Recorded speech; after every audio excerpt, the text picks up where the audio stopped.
Hey everyone, welcome to another episode of PixlFeed Radio, and I'm here with my friend Alec Watson. Alec, how you doing today? I am doing fantastic. All the way from Canada. Yeah, wonderful to be sitting in. I know, man. I was just telling you this right before we went live. I'm so excited to talk to you today. For those of you that don't know, he's a digital media triple threat when it comes to anything that's digital media, and especially images and video and photography. So for those of you that have an e-com brand or any type of brand, just so you know, Alec has actually filmed advertising for companies like Starbucks, Britney Spears, hashtag free Britney, Goldwell, KMS, Microsoft, Sexy Hair, and a lot more. So I'm very excited to have you, Alec. How are you today? Good? Yeah, fantastic. We are experiencing a massive heat wave up in the Pacific Northwest.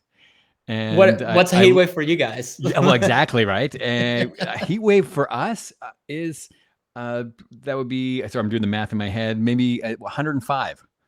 Okay, that is very hot. That is Fahrenheit. Hot. That's hot. That's Fahrenheit. Texas hot. That is hot for Canada. It's actually the hottest it's ever been in Canada anywhere ever. I didn't even think that was even possible up there. You know what? I didn't either. When I saw it come up last week, I was looking at because I had an outside photo shoot, and I was looking at the weather because I always do that. I look at weather and tides. That's probably a good idea. Sunset times, and I'm just like, what? 42? That doesn't make any sense. 42 Celsius, and I was like, you've got to be kidding me! And sure enough, the heaters turned on. It was the blast furnace. I mean, I used to live in the South, so I have lived in, like, say, Nashville heat in July, so I have experienced that. But you just don't think of that when you think of Canada, like on the coast. Like I live on the water, on the ocean in Canada, and we usually have a cool ocean breeze that probably cools us down like 15 degrees from inland. So to actually have that coming off the Pacific Ocean, you know, way north where we are, is it helps a little bit. It helps a little bit. Nuts. Yeah. So now so if you're listening, if you're gonna go on set to shoot something for your brand or a movie or whatever, make sure you check the weather so you don't go out there and you're sweating at 105 degrees. Yeah, absolutely. I don't know how they're filming at the moment because, like, Vancouver is kind of Hollywood North, and everybody comes up here for, you know, we get longer daylight hours for shooting. I mean, they're coming up for the dollar. Let's be honest. Right. But they get apart from the fact that they're coming up for the dollar, they come up for the long days of summer and the temperate weather, which is easier to film in, except for at the moment. That makes sense. So let's get into it a little bit of how you got started. So I like to ask people how they got started in your journey. So as a kid, you were filming stuff, I'm assuming, right away since you were a kid. You had a camera everywhere you went. Ironically, I invented air piano as a kid. I didn't know air guitar was a thing, but I played air piano. That's awesome. So you already like stood out from the other kids. I'm like, no, guys, I'm playing air piano. You can play your air guitar. I was the air guitar kid. Oh, were you? Okay. Yes. My parents couldn't actually afford a piano when I was a kid. They immigrated from England. I had a British accent when I was a little kid. Originally we moved to Canada, and so as new immigrants to the country, I got an accordion apparently instead of the piano, and so I really wasn't all that cool. So I actually started out in music. Actually, saying I was not all that cool is you know, that's not a like a highlight reel thing for my stepkids who are just like, no, actually, Alec, you're not cool. So I get that a lot, but I always wanted to be a musician, and I always wanted to make commercials and ads. And that's just like a really weird combo. Really like commercials and ads from day one? From day one, yeah. So I had a tape recorder, and I made commercials. Like, what a weird kid. So funny. Yeah. You know, are you aware who Russell Brunson is? I'm not. No. He's okay. He's the founder of a software called ClickFunnels, and he's a marketing genius. And his story, he says, from the time he was a kid, he was obsessed with infomercials. So he's an expert, like, writing copy and like sales letters and, the typical, like how to do infomercials. And it's a very successful guy. I learned tons from him. But he tells the same story. It's like, since I was a kid, I was just obsessed with infomercials, and I wanted to do that. And at first, like when I first started getting into this world of marketing, digital marketing and all that, I was like, yeah, it's some made up like background story to sell more software. Right. But the more I got to know the guy, I'm like, no, it's real. It's like really it's true. Totally real. And that's why up, he's so successsul, We show up wired really strangely. And so, I always, when I was a kid, I'm clearly older. There was no infomercials when I was a kid. Right. And so I wanted to make radio commercials. Okay. And the first camera I had was like the little 110s where you had to wind. I don't know if you know what those are. So it was a little camera that it's probably about the size of an old phone, and took tiny little film. I think I know what you're talking about. And it just goes click, and then you have to wind it with your thumb a couple of times. Yeah. And basically took really horrible pictures. And you really, I'm trying to remember. It was kind of this blurry version that kind of came out orange, didn't have a shutter speed, didn't have anything. I mean, it was a 60th of a second fixed focus. It was and it cost money, and it came from a family where, that was expensive to get film developed. Whereas cassettes, you could keep recording over them. So once I got my first cassette player, that was where that interest. So I'll tell you, I'll show you how old I am. So my first camera, the family camera.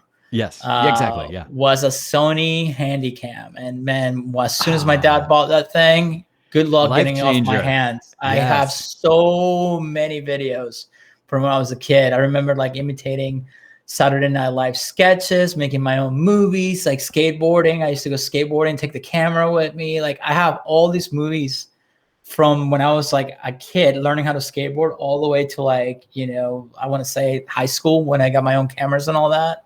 And then I went to film school for like a year before I went to Florida State. And then, then everything just went like crazy with technology. But yeah. I mean, I remember I talked about this before. I remember editing in beta and then VHS. Oh yes, in the studio and filming. We did edit 35 millimeter just to learn how it was done when we were in film school, because like you got to learn this. This is where it comes from. That's so that was cool. But so you were okay. So you had the first camera that was like click click click and get it developed, and then where did it go from there? So the story takes a quick left turn. I'll make a super abbreviated version because it's very strange turns. Okay. I went to New Zealand as an exchange student. All right. And my parents bought me a camera. I go to New Zealand. I've got a camera. I'm learning how to take photos. At the same time, I end up with a girlfriend in high school who's a famous singer in New Zealand. And well, actually, I didn't end up with a girlfriend. To impress her, I played a song on piano. So I learned one song on the piano. So you did one song. It all starts with one song. Yeah. And so I learned my one song. And that's pretty much all you need to know, really, because, once you learn one song, nobody wants to hear a second song if you're kind of mediocre. Right. Which I got my skill level to mediocre. I was like, yay, okay, next. But that was enough. And anyway, she ended up moving up to Canada when I returned and got a record deal up here. We got a record deal. I ended up I was going to go to film school, but I ended up becoming a recording engineer and record producer. So I went to that school instead because it just made more sense when my girlfriend had a record deal that I could be producing and engineering on the records. That's cool. So when you mentioned beta, that was my first experience with beta. So when I became a recording engineer, when I was going to school for that, we had a video component to that for syncing video. And it was just like, man, I love this stuff, but it looks like video. Yeah. It does not look like I'm making movies. And that because change. I mean, I guess like if a lot of people who watch this are in their 20s. So like you guys don't know the difference he's referring to. Like if you watch a film on 35 millimeter or 8 or 16, and then or beta, you could visually see the difference in the quality of the video. Oh, it was shockingly different. Yeah. So not only is everything on tape, and so it's got those, the wiggly line things that happen on tape, and it's got and is super low resolution, but your depth of field, like everything's in focus. Everything's got these incredibly punchy colors. Yeah, it's true. So it looks like video. Like if you're doing it really, really well, you could maybe make it look like a bad soap opera. But that's oh my God, from the year 2000. That was my biggest pet peeve when I got my first the first flat screen that I got, when they became real thin, like Samsung. Yes. Yeah. Exactly. And I go home, I'm all excited about it. It's a 3D TV, I fell for the whole thing. I'm like, 55 inches is going to be awesome. And then I turn it on and I put movies on Blu-ray, and it's like, it looked like a soap opera. I'm like, this looks horrible. Like, what's going on here? And then it took forever for me to figure out that there's some type of filter or something I had to turn off. Going on. Yes. Yeah. And so that would be another thing that was wrong with those videos, is they don't run at the same speed as film. And so our eye can see that. And it's a weird effect, but film runs at a slower speed and it blurs when we move. And for whatever reason, and it can only be due to like how we've grown up. And so this does include people in their 20s, but things look like film because they're blurring. And so if you do a freeze frame of somebody speaking or moving so like I often go to film sets and take photos. So if I go to take like a movie poster, they'll have me there for the day, just shooting behind the scenes of everything. And the reason they would have me shooting behind the scenes, but like without the cameras being in there, is because they can't actually take a still from their filming. Because if they take a still from the filming, everybody's blurred because of the shutter speeds that they're using, unless they're shooting an action sequence.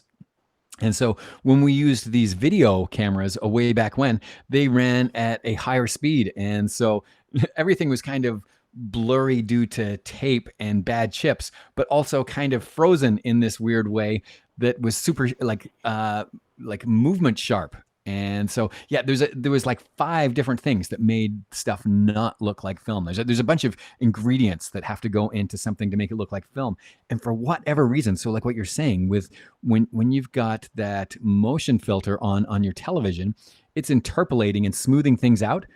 The idea being that it looks realistic, like more realistic, because it fills in gaps in the stuttering. But to our eye, it looks fake. It does. It looks so weird. It's like because we're used to watching something that's blurry instead of tack sharp, and it's the opposite to reality. But we've decided a movie has to look blurry, and it looks fake if it's sharp. Yeah, I guess so. It's opposite to real life.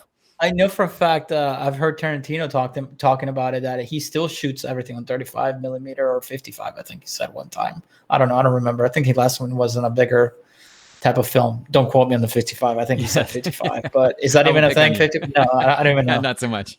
Yeah, but 35 for sure. And that's why his movies look the way they look, which is, has a cool feel to them. Yeah, we grew up with looks, and a lot of what I deal with branding has more to do with our perception, and the perception is always like this moving line, and so it changes over time. And part of, I think, being successful is seeing where those changes are going. Like if you want to be really successful, you're on the cusp of change. But of course, that's also an ingredient to be not successful at all because you're on the cusp of change. And, one day when you're dead, you might be discovered as a genius. But in the meantime, you're not selling anything because it hasn't jumped the chasm. So I've never been in that place where I'm like that first level creator that innovated something completely new that no one's ever seen. I'm more of that. So even when I was in music, I've got a few top 40s. It came from being derivative. I guess as an artist, I can recognize something and go, wow, I like the way that looks, the way that sounds. I like the way that's put together. And so I can put the elements together kind of like a recipe, but I can't invent the recipe. Right. You know what? Now that we're talking about all this film stuff, and we're probably boring people to death that are not into film, but we're gonna get into branding, I promise. The thing that blew my mind, one of the things that blew my mind when I was learning film, and you guys got to remember if you're listening or watching this, this is before cell phones. I mean, I had a Nokia, whatever it was, 6290, I think. That it was basically a brick, the one that they make memes out of, basically. So there was no Instagram, obviously, no Facebook, none of that. So filters weren't a thing that we treated as an everyday deal on our phones or whatever. So I remember sitting in film class learning about lighting and how using blue can give you the sense of nighttime. That's how you do nighttime, or to give you that feel of being cold outside, or like use oranges and yellow filters to make it seem like it's hot outside. That's why like you always see people making fun of like the memes where like Mexico's always yellow and orange because it's hot. Like you know this scene is in Mexico because it's been color graded with orange. Yes. Yes. So this scene is supposed to be in Canada because it's cold and blue and it's got some green in it. Yeah. Exactly. And that's one of those things that still to this day, that even when we're doing, ads, whether it's photographs or video or whatever, that's something that I carry with me subconsciously. Like, no, the filter's not right. Let's tweak it a little bit to give it, to give it a better environment, I guess you could say, or to match the environment type of deal. Yeah, for me, and so this totally relates to branding. So when I work with different brands, we do have different color grades, and really, what the color grading that you're talking about, it's for me, it's like a supporting character. And so we've got the star, whether they're the model or the product or both. Mm-hmm. And then if we're just talking film, and then we've got our supporting cast of characters who can move the story in some way. So the color grade will rarely ever like make the story. It won't generally say what the narrative is. So like Mexico might be the exception where you go, oh, that looks like Mexico because it's orange. But it absolutely, we use that to tell the story in some way. So if part of the narrative is you want it to feel warm, then yeah, absolutely. You're adding oranges in there. You're putting an orange color cast in there. If you need it to feel cool and refreshing, you're going for the cyan kind of finish in your shadows. And all those subtle parts, when they're put together in a way, they can tell a much deeper story in a single image than just taking the picture. Like when I'm either taking the photo or filming, it generally, nobody on set sees it color graded. At least on my team, like some teams will color grade in real time for mm-hmm. everybody else to see. When I'm working on my set, I want to see it how it is, kind of as an engineer. I want to make sure it's all in there. And it's amazing the difference that an image or film will go through from when it's captured kind of on your camera, exactly how you would see it on your camera or iPhone, to how it ends up being finished after it's gone for coloring. So let me ask you something. When you're working with these brands like Starbucks or, of course, Britney's the one that sticks in my head too, because of the name. What is that process like? I'm assuming they're giving you branding guidelines because they all do. When it comes to photography in the film. Yeah, we generally sit down, and there's going to be a creative director or creative team. I come in as director of photography, so that means that I'm either the guy behind the camera or I'm in charge of the guys who are behind the cameras, depending on whether we're like multi-camera or single camera. Mm-hmm. A lot of the stuff that I'm involved in, I work on kind of beauty shots.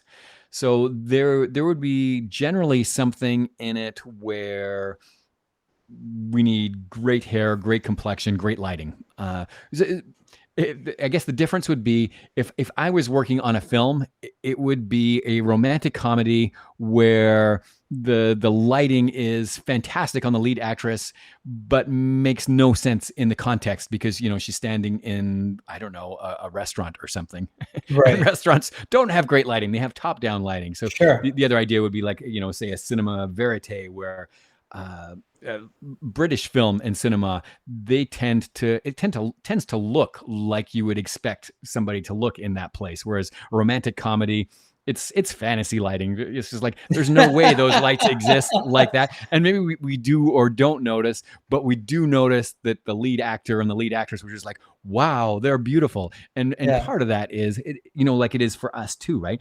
If you put me in good light, it gives me an extra point or two. Look, Alec has great lighting right now. I forgot to turn my lights on before I got on here, so I'm all red right now. And there we go. Literally, my lighting is my monitors. I'm giving myself an extra point on the scale of 1 to 10. Yeah. So, our goal is to light people up, to give on the rom-com, to give them like that much more, like an extra 3 points of beauty. So that's the stuff that I end up working on. So I'm brought in to do that on campaigns. That's so cool. There'll be somebody who is in charge of the look, the narrative, and I've been brought in to, it's generally just, Alec, just make him look beautiful. And sometimes that feels really easy. And I'm not going to lie, sometimes it's just like, I am really stressed because what does that beautiful look like? What have I got to avoid? Right. Do we have post-production in terms of like Photoshop? Do we not? And in an ad, one of the things I like about working in Europe is there's almost no Photoshop. You got to get it in camera. And really? That kind of takes the pressure off me. In some ways, because I've got to light it great, and that's in my wheelhouse. Like I 100% know that I can light it great. I am going to make them look as good as I can with a combination of lens choice, background, and lighting. When I'm working in North America, we tend to retouch the crap out of people. Oh yeah, yeah. And it's just like, what retouching is too much? When does this person not look like this person anymore? And I don't retouch much in terms of photography anymore. Like it gets handed across for me now. Mm-hmm. And that takes the pressure off. So, but I am shocked at times when, so like you brought up Britney. When I saw the images, it was just like, that is not the Britney I shot. Like, she's a very attractive girl next door. You light her right, and she's a beautiful woman.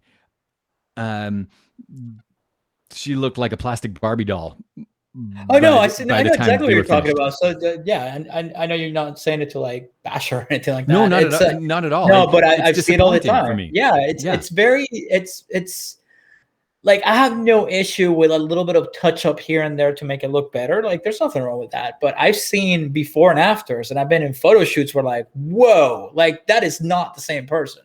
Yeah. Like, and that's when you get these celebrities freaking out when 4K came out, because now you can see like the real person. We're not perfect. We're not. Yeah, none of us are perfect.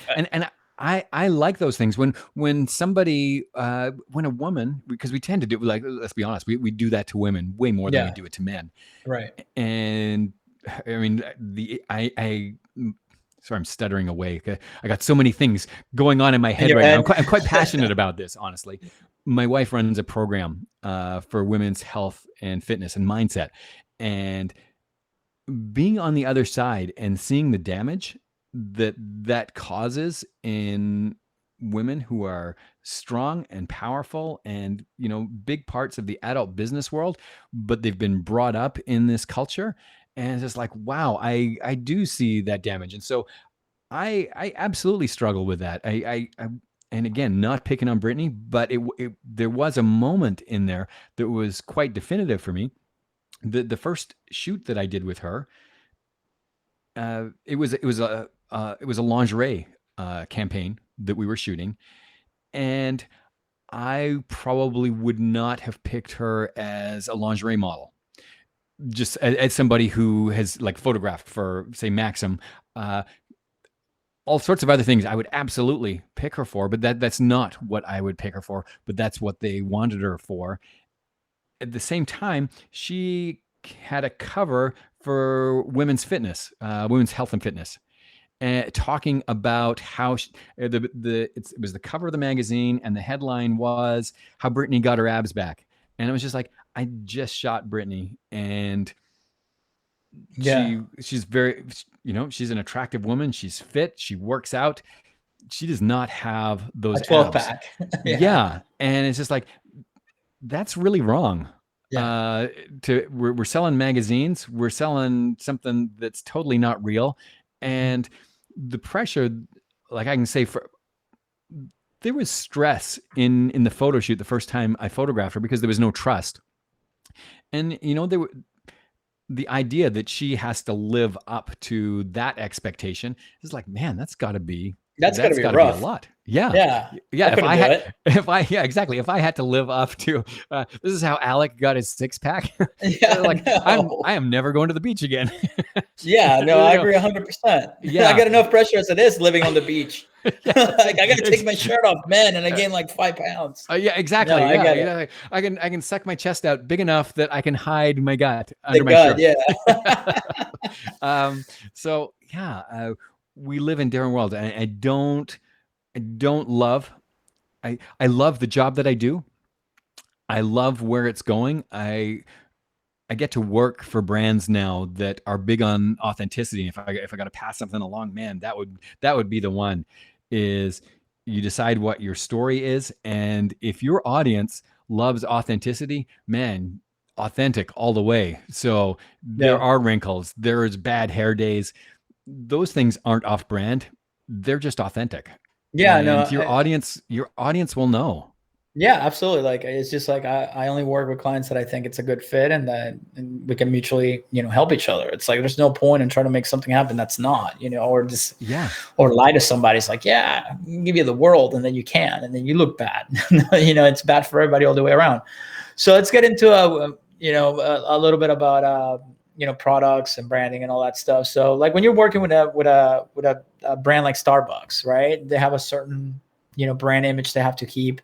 What is it like when they say, hey, we want you to shoot, I don't know, our venti cup, for a new cappuccino? What is that process like? Sure.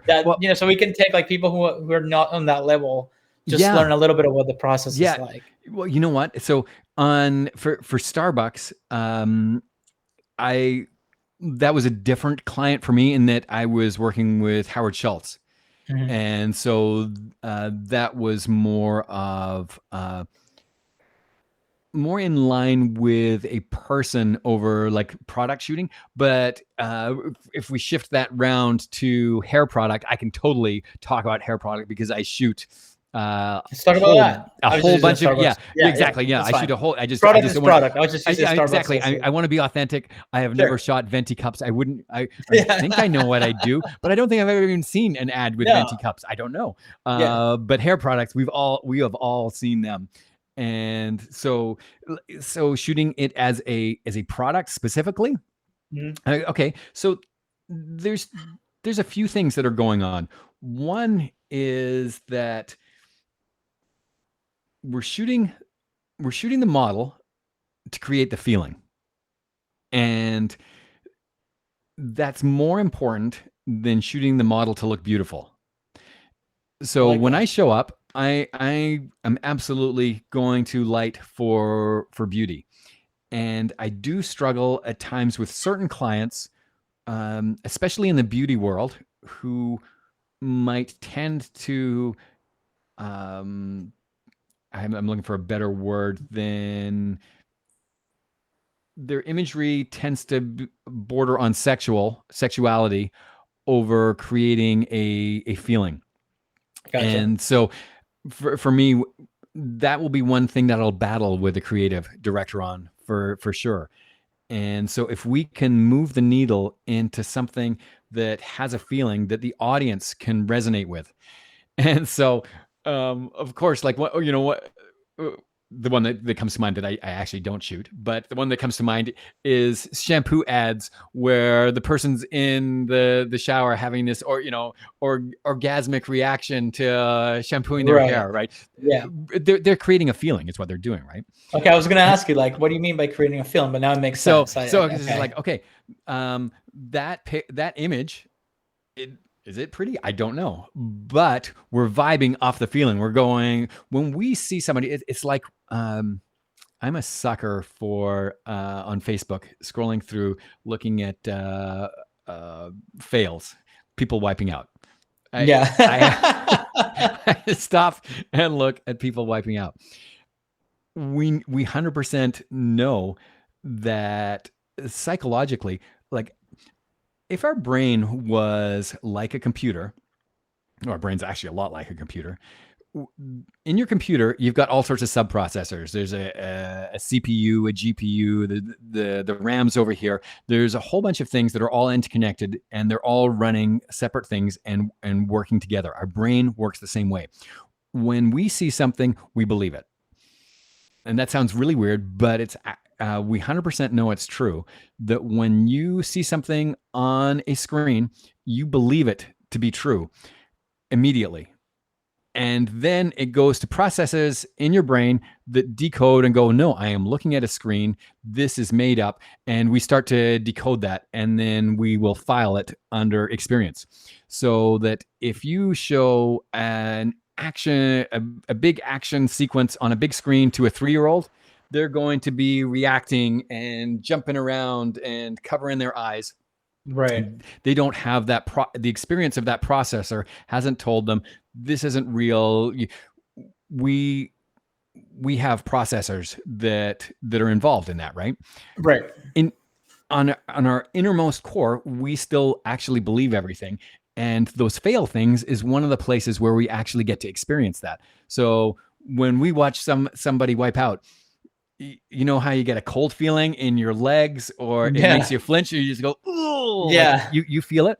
It's because our nervous system's faster in its reaction than the information going out to those subprocessors, right? Yeah, that makes sense. So when we've got something going slower, we can process it really easy. When it's our nervous system that is programmed to react, that's that makes us feel things. Even though we know it's not true, we still believe internally it's true. So when you create a feeling in your brand, it is getting to that person. We have empathy for whatever we're seeing. If you're looking at a model who is having a good experience, there's a part of your brain that's immediately seeing somebody who's having a great experience, and that's a good feeling, right? And so the other place you might see that in Canada, you guys probably don't have this ad, but you would have an equivalent. I will describe it. We have a company called Telus. It's a phone company. Their ads are basically just cute animals on a white background, and the cute animal does something. At the end, they put up a sign that says "Tell us." That's the ultimate version of that. It's just like, we're going to give you a great feeling. We're going to give you kittens on YouTube, and we're going to put our name in front of it. And I've seen stuff like that before. Yeah, exactly, so it makes sense. Yeah, that's what's going on. It's just like, we're creating this great feeling and we're going to brand it with our name. So you associate those feelings when you see the logo later on. That's right, and it 100% works. Yeah. So that's the goal when we're creating that. So we create this feeling. We create this feeling in the buyer. We put the product up, just like a Pavlov's dog. That if we ring a bell, the dog will salivate. We are wired exactly the same way. We see this enough times. We see this good feeling enough times. We get a good feeling when we see that product. We buy things because of feelings. It's rare for us to make a purchase because we've done the math to see if it makes sense. Yeah, and you can drive those feelings with copywriting too. Exactly. It's just the visual process, and it's instant. So in comparison between a visual and copy, we process visuals about 30,000 times faster than we can read. So if you need to get that information into somebody really quickly, you do it. You get as much narrative in that story as you can, and bam, they've got that feeling. You follow up with the copy. You take that feeling through to the checkout, and this is one area that a lot of smaller companies, solopreneurs, this is where there's a mistake area. If you're trying to make a sale, when you get to the checkout, very often we put lots of energy into our social. we put energy into our website once or twice. We do website updates. I'm personally guilty of exactly the same thing. Mm-hmm. And when it comes to a checkout, we tend to go with the generic checkout that came with whatever system we had, because they don't allow us to very often brand that checkout in some way. Right. But the more of that good feeling you can bring into your checkout, the more likely you are to convert on How sale. do you do that? So how can you bring that good feeling to the checkout? So one of the things we want to do is, if you're creating good feelings on social, mm-hmm. Color. So when we were talking about color grading, mm-hmm. we've got color. You want to look at your social feed and go, where can I put my brand color into here? Is it a logo? It doesn't have to be a logo. It could be a graphic shape, an orange dot that just keeps on showing up. That orange dot, we're almost certainly allowed to, this is a bad example, or it's not a perfect example. I'm just trying to really simplify. The orange dot shows up on the checkout. If you've done enough work creating this feeling around an orange dot, the orange dot is going to have a good feeling when you get to the checkout. Attached to it. That makes sense. Okay, that makes sense. One of the things that this definitely isn't my piece of knowledge, and I can't remember whose this is, but I know this to be tested, is that if you have a Visa logo on your checkout, it drives your conversions up for sure. Yeah. Yeah. Absolutely. And do you know why? It's trust. Builds trust. It's and the trust, it comes from the feeling of all of the branding that Visa put into creating all those good vibes and all those experiences that they've tried to create every time you have a Visa logo. One of my here's a good one that I don't think I ever told it in this channel at all, and I've done so many videos. Oh man, I can't believe I'm going to give it away. But if you throw in the Amex logo in there, you can raise your prices, and people will pay it. I've tested it many times. Isn't that awesome? Yeah. And I got an Amex, so I know for a fact when I loaded my Uber app with my Amex card and all that, my prices went up. It's crazy, right? Yeah, it is. When I first started out in commercial photography, so I was actually a record producer and moved over in the middle of a bad record. I always took photos and I always worked in music. And in the middle of a bad record, I said to the guys, you know what? The fun is gone. And they said, well, what are you going to do? I was like, I'm going to take pictures. So literally overnight, photography, no more music. Yeah. I sit down and play piano and sing for fun now. And I way more enjoy that than the business of music. That's awesome, though. And so when I switched over, one of my very first clients was a company called Vision Critical out of Vancouver. And at the time, what they were doing was mapping surfaces onto 3D environments that people could experience. And when they were tested, and so this sounds really common now in terms of 3D, whatever. But this was early 2000s. And so what they wanted to do was create sales checkouts that were virtual and send enough people through them to see if they could skew the numbers. And so they would fly me all around the world to go and take photos of places and try to map things out. So I got sent to a 7-Eleven in Singapore. And that's crazy. Yes. And it was just like, Alec, okay, in the 7-Eleven, take pictures of every surface you can find. What? Yes. So every product, every surface, we need everything. So it's like 6 hours of documentary. It's like forensic photography of a 7-Eleven. So what? Okay. Sorry. Yeah. So what did they do with it? So what the goal was, and this is something that was shocking to me, they wanted to know how many Coca-Cola ads were in a 7-Eleven. But without telling you, right? So no. I was there to capture it, but they wanted to map it all out And then they wanted to redistribute the Coca-Cola ads virtually to see what they could do to skew this. And so I've never noticed that there's Coca-Cola ads in a 7-Eleven. But I can tell you, after doing this, I found 385 Coca-Cola ads in one 7-Eleven. What? Yes.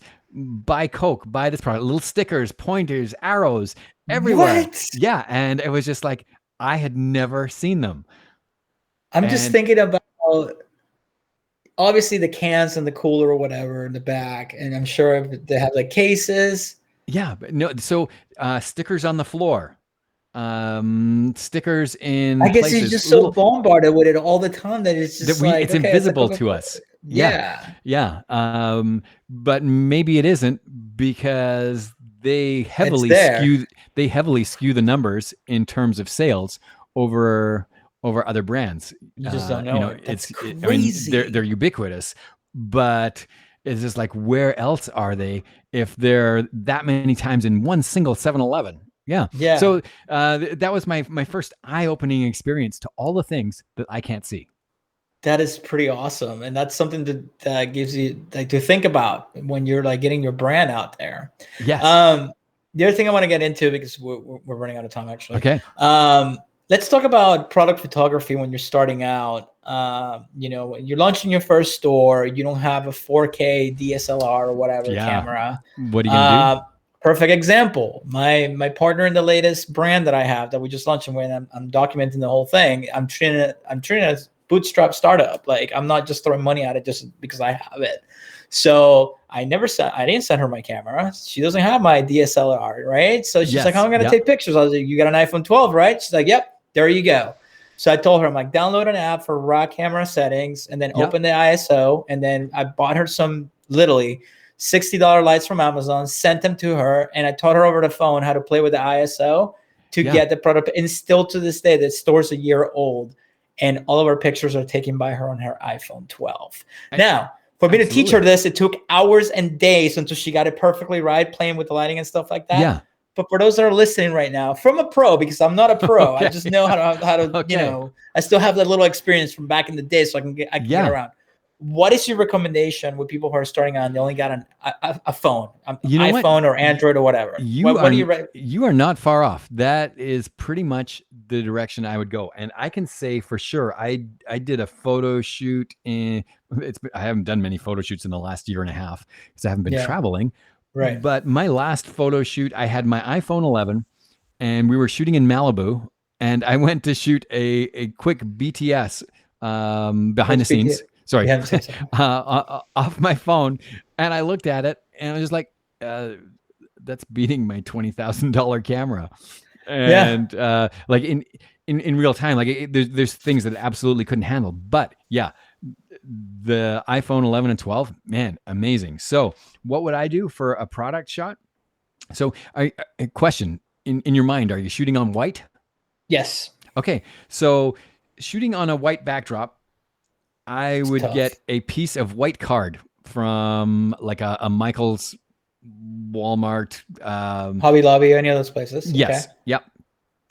Now, the thing that's going to happen is the white is going to become gray because there's a light meter in here, and depending on what it's seeing, it's going to either know that that's what you're trying to shoot. There's an AI in here, right? And so it's going to vary. It's either going to recognize that you're trying to expose for that, or it's not going to recognize it. It's going to look at the whole picture and go, man, there's a lot of white in here. Camera meters don't expect to see white. They actually expect to see gray. So when you've got something white there, they actually try to make it gray. So they're going to make everything darker. So the fix would be you press on the little square button and slide the exposure up.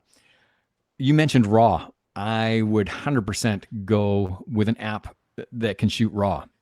And what does that mean? RAW is like the chip, its native language. Everybody knows what a JPEG is, but one of the things that happens is a JPEG has what's called a limited dynamic range. That means the area from black to white is locked in, and your screen has a limited dynamic range. the camera, the chip that's doing the recording can actually see more than the screen can output. When you shoot in RAW, it actually captures more information. And then you can decide after the fact where you want to move the exposure to, because you've got more information and you're kind of squashing it down for your screen.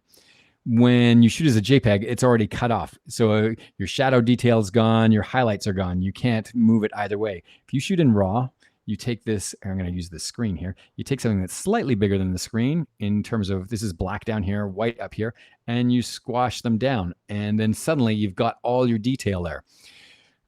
As far as RAW apps, I don't have a preference. I did see that Pro Photo, which is easy to remember, Pro Photo with an F, P-R-O-F-O-T-O. They just came out with a RAW app. I tried it, super simple to use. I work with... The trick is in the opening the lens of the camera manually, so you can let more light in. Yeah, so ISO, I would actually keep low. I would, instead of raising that ISO, I would keep the ISO as absolute low as it would go. Because the problem that we had, because I wasn't there for it, we lived in 2 different states, so this makes it so much harder. So, and I have a quote unquote a real camera, but I know how powerful an iPhone 12 camera is. So like, come on. Yeah, super powerful. So the issue that we were having, she kept telling me, it's like, I need more lighting. I'm like, you have these 2 huge LED lights. Like, you got plenty of lighting. That's when I'm like, wait a minute. It doesn't let you open up the lens on it to let more light in. And once we started playing with the opening it up, the aperture, the lens, the aperture. Yeah, that's what it is. Yeah. So the aperture is the one that you're going to want to open up. So the ISO, you want to keep as low as you can. So what happens is when we get into actual low light situations, your ISO will start to move up. And what it's really, without getting technical, what it's doing is actually cutting off shadow information. And that's why it gets so noisy, because it's taking here we go. It's taking the top end of this picture, and then after you've taken it, it expands it down. So this noise floor is all multiplied by 4.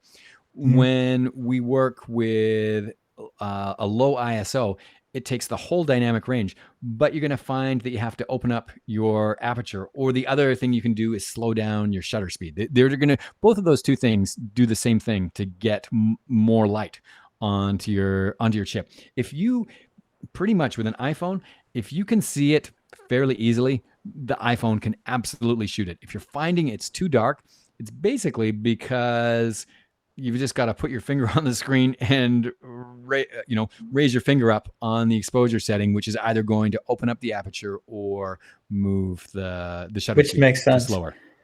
So we got that. That's how you would take pictures. But at the same time, if you're taking just product pictures, there's other branding images that you have to take care of, which is we use for content and all that good stuff. So how can we tell a brand story through the visuals? How can we keep it congruent so you can take us, tell a story? That's a big one, man. The brand story. One of the things that I would do first, and it has almost nothing to do with the pictures, is codify the brand story. What do you mean by that? I literally write down in words what the brand story is. Okay. Because I know if I get lost on this, I am guilty of this all the time. I get excited about what I'm shooting. I know the brand story in my head, what they stand for. I've read the codified version of what the brand story is, what they're about. And then I get a camera in my hands, and I've got lights, and I've got models and product, and we just get excited and start taking photos. And suddenly I have drifted away from what the brand story is because it wasn't in front of me. And so staying on brand for me is knowing what the brand story is at all times and never straying from it. If comedy is not part of the brand story, there's no comedy showing up on the social feed like ever. And it's not that we don't have fun. It's just that it's off brand. And for me, what it's about is the average person sees between 5,000 and 10,000 brand ads per day. Right. So it's not that comedy wouldn't be part of our personality as a brand. It's the fact that people don't see us enough for us to build consistency. And so, and if you think about somebody like Home Depot comes to mind. If I think about Home Depot, I think orange. Like, oh yeah, absolutely. They have right away. They have designers in-house that could clearly do a zillion different things. They would probably love to do something different than orange, but it is codified. We are orange, right? And the numbers and the signs too are always the same, no matter which store you go to. They're always congruent. They are using the exact same font. There's another thing we're guilty of. Yeah, we want to change fonts because I'm bored of this font. I'm bored of this color. Guilty as charged. If Home Depot who has got an entire design team is using exactly the same font, and Starbucks the same, right? That green awning. If you go to Singapore, just popped into my head again. I remember going to Singapore for that shoot. I didn't know where to go for coffee. I looked down the street. Oh, look, there's a green awning. I know that's Starbucks green. I can go over there for a coffee. I don't even have to see the sign because I can't see the sign from here. I can just see the color.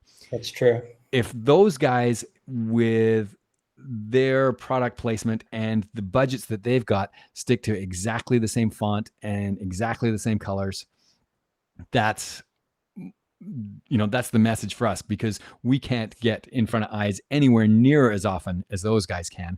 And if we've got to compete with somebody like that's putting out that much information, and we're seeing 5,000 to 10,000 brand ads per day, if you want to get top of mind with your audience, same font, same color, same logo, be bored to death with it. But if you're doing that, then you can take photos inside kind of your guidelines of rules of what, like a brand is a personality. It's the personification of your company. We love to personify things. We do it in writing. We do it with books. We're just doing it with visuals. And so we're creating the personification. Everything should be part of the personality of your brand. If you have it written out what that personality is, you know personally what pictures you want of you showing up on your feed. Right. And we know other people do too, because you'll take a great picture of them and they'll go, "Oh no." Right. Like, what is it that you see about yourself that makes that a horrible photo? Oh, this is a fight between my wife and I all the time. I'm like, why would you post this? I look horrible. You're fine. I'm like, no. You're in charge of your brand, and she's trying to put out an image that doesn't work with your brand. Yes. And so, when we codify our brands, we know exactly what that brand is. And so you do that enough times, you'll have a feel for what that image has to be and be consistent. It's so crazy that you bring it up, and it's something that we all know, but when you hear it explained so simple, it makes total sense. It's like, I know this too. And it's like, it's blowing my mind for some reason right now. You know what I mean? We all know it. We all know it, but we're the ones who get bored. Yeah. And nobody else is out there getting bored of seeing your brand story. Yeah, to give an example, the brand that I'm telling you that I keep referring back to, it's going to be a year old right now. And I'm already to the point, like, I want to redo the website and redo colors and everything. Just because, I feel like it needs to change, but you're right. It's like, once people know, they know, man. So now you got me thinking about it, like, proactively, not just to do it. I will add one thing on colors, just because I work with that so much as well. We have a lot of perception around colors. Mm-hmm. The only reason in my mind to change a brand's color is because it's not part of your brand story.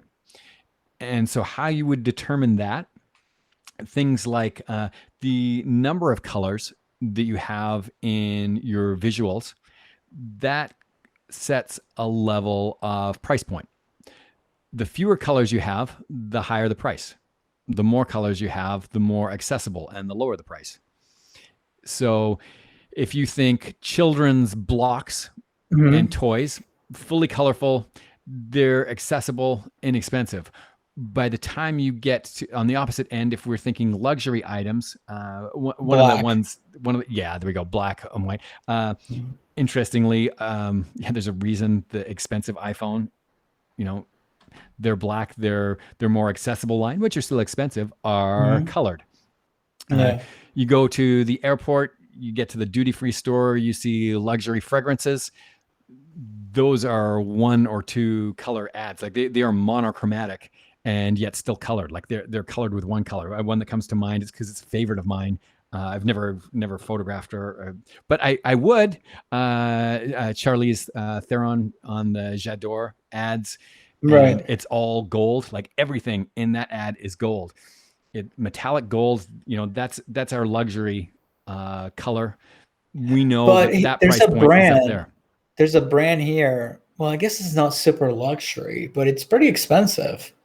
It's called Lily Pulitzer, and she's from Florida. And all her colors are bright neon pink, blue, the total flamingo.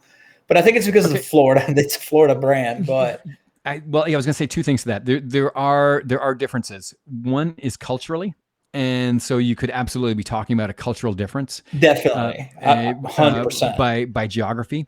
Yeah. The other is you can buck the trend. Like go ahead and go, well, if that's the rule, I'm doing the opposite. The thing that goes against us on doing that is if you don't go with the rule, you have to explain who you are and what you do. But her story is she's from Florida. She has a whole story that goes with it. Local, there we go. And so if you don't want to, like, we only have so much attention span when it comes to reading copy or working with products. Right. If your audience has a limited attention span, one of the things that we can do to tell them what our product is, like this is our product, this is what it does, this is the price point. We can actually do that with color so that we can use copy to get onto a couple of benefits and create more of a feeling. If you've got something that falls outside of expectations, so like for instance, health and wellness, almost certainly like light blue and light green, pastel colors. If you've got a health and wellness that is bright pink and yellow, you're going to have to tell people now that this is health and wellness, and you've just used up their time explaining who you are when you could have just done it with the color and the font. Yeah, and the colors play a huge part. So you have like blue, that's comfort, and you have red, urgency. You got orange. What does orange do? Orange shows up in a lot of creative agencies. Yeah, and so it's not like it's a rule, but we apply these feelings to colors. And you'll notice that in your genre, there's going to be a series of colors that are part of that expectation. So milk is a good one. If you were to put milk in an orange container because orange sells better, you got a problem because everybody thinks that's orange juice. I mean, that's a really obvious one, but that's the way our brains work. We like to categorize stuff. And so if you don't want to spend all your time explaining that you're actually selling milk in an orange container, you go with the white container, everybody knows it's milk. And now we can create a feeling and explain something different. And make your life easier. That's the goal, right? Yeah. So with that, I hate to do this, Alec, but we're completely out of time. Man, I've had so much fun chatting. I know, with you me too, man. I'm so passionate about this. Me too. I can talk about this for hours. So listen, thank you so much for coming on and giving us all this information. Like I said, I can talk about this for hours. Where can people find you? I have a website called yourvisualbrand.com. There's a newsletter that goes out weekly on that. And if you need to know about color, fonts, all those supporting things for a brand, that's the place. And I actually even, I answer emails and put out answers. Don't say that here. You know what? I'm just going to say it. If you got questions, the answers, they show up. I look for questions because I've had a really good career. I'm in a place where I want to create a legacy. If I can make a difference for people, making their lives better and the people around them better, and they're out there making the world a better, more beautiful place, count me in. I'm here to help. That's why I do what I do, man. This is why I do this. I don't have to do the YouTube channel. Yeah, But I like it. I enjoy it. I love helping people. Exactly. And I answer the comments. Yeah, because I remember what it was like learning all this stuff and being overwhelmed and all that. So, yeah. But listen, Alec, thank you so much for coming on, man. Obviously, I had a blast. Everyone, check out the links in the description. And then, smash the like button, subscribe to the channel, 5 stars on the podcast side of things. And I'll see you guys on the next episode.